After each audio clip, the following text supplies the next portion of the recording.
केंद्र में भारतीय जनता पार्टी ने 9 साल पूरे कर लिए हैं। हमारे साथ बात करने के लिए भारतीय जनता पार्टी के प्रदेश प्रवक्ता समीर सिंह जी मौजूद हैं।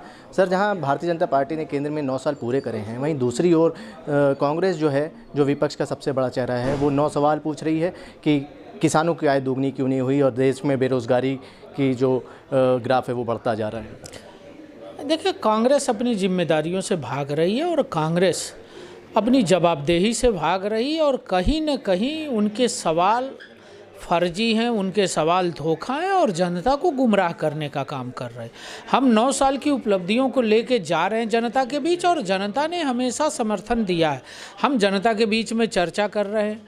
हमने लोकसभा और विधानसभा के चुनाव में जो वादा किया था, हमने उन वादाओं को पूरा किया, चाहे वो उत्तर प्रदेश हो चाहे देश हो।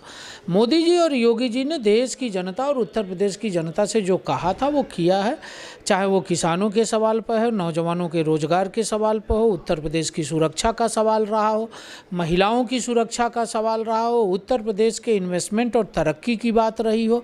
आज उत्तर प्रदेश देश का सबसे ज़्यादा एक्सप्रेसवे बनाने वाला राज्य है। आज उत्तर प्रदेश की सड़कें सबसे अच्छी बनी हुई हैं। आज उत्तर प्रदेश के अंदर विकास तेज़ी से हो रहा है और उत्तर प्रदेश आज देश के अग्रणी राज्यों में से गिना जा रहा है। वहीं जो कांग्रेस शासित राज्य है, आप राजस्थान को ले सकते हैं, आप छत्तीसगढ़ को ले सकते हैं, आप दिल्ली को ले सकते हैं, आप पंजाब को ले सकते हैं। ऐसे बहुत सारे राज्य हैं। आज हिमाचल में लोगों के महीने की तनख्वाह भी नहीं मिल रही थी।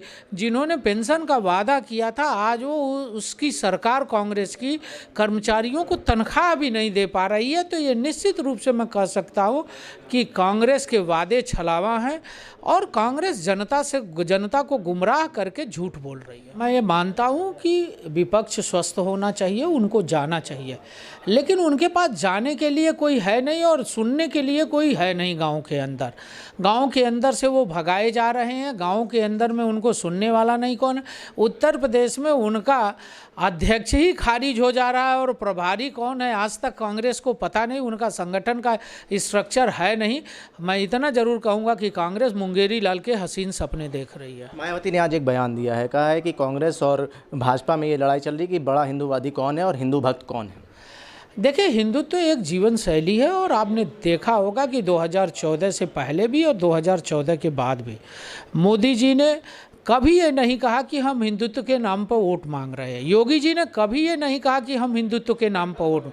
हम सत्ता में थे तो भी और हम सत्ता के बाहर थे तो भी हिंदुत्व हमारा प्राण दर्शन है और अयोध्या, काशी, मथुरा हमारा जीवन दर्शन है। इन सब चीज़ों को लेके हम लोगों ने काम किया है। समीर जी, पिछले विधानसभा चुनाव में 80-20 की भी बात हो रही थी, उसके बारे में थोड़ा सा खुल के बताइए। आपने कहा हिंदुत्व के ऊपर हम राजनीति नहीं करते। देखिए, वो वोट बैंक की बात हो रही थी और 80-20 की बात जो हो रही थी वो उस दरमियान जो हुई थी वो 80-20 का आकलन आपने किया होगा कि जनता के अंदर जो समर्थन था वो किसके साथ 80% था और किसके साथ 20% था। उसका प्रमाण 2017 की विधानसभा को ले लीजिए, 19 की लोकसभा को ले लीजिए और 2022 की विधानसभा को ले लीजिए। बड़े अंतर से भारतीय जनता पार्टी के प्रत्याशी जीतने में सफल हुए। हम लोकसभा के चुनाव में भी जीतने में सफल हुए, जबकि लोकसभा के 2019 के चुनाव में सपा बसपा का गठबंधन, अगर जाति की बात करेंगे तो सबसे बड़ा जाति का गठबंधन था, लेकिन दोनों पार्टियां हार गई। कहीं ना कहीं उत्तर प्रदेश के अंदर जाति धर्म की सीमाएं टूटी हैं और कहीं ना कहीं उत्तर प्रदेश की जनता ने काम को और तरक्की को पसंद किया।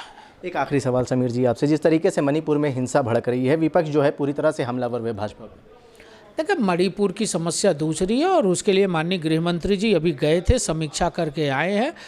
लगभग शांति है वहाँ और पुनः थोड़ी घटनाएं हुई हैं, जल्दी ही काबू पा लिया जाएगा। बहुत बहुत धन्यवाद सर। हमारे साथ बात करने के लिए प्रदेश प्रवक्ता समीर सिंह मौजूद थे, जिन्होंने बताया कि सरकार जो है अपने काम वो गांव-गांव लेके जा रही है, टिफ़िन पे चर्चा हो रही है और पूरी तरीके से तैयार है लोकसभा चुनाव के लिए। जनसंदेश टाइम्स के लिए कैमरा पर्सन जिशान खान के साथ आकिब मिराज खान, लखनऊ।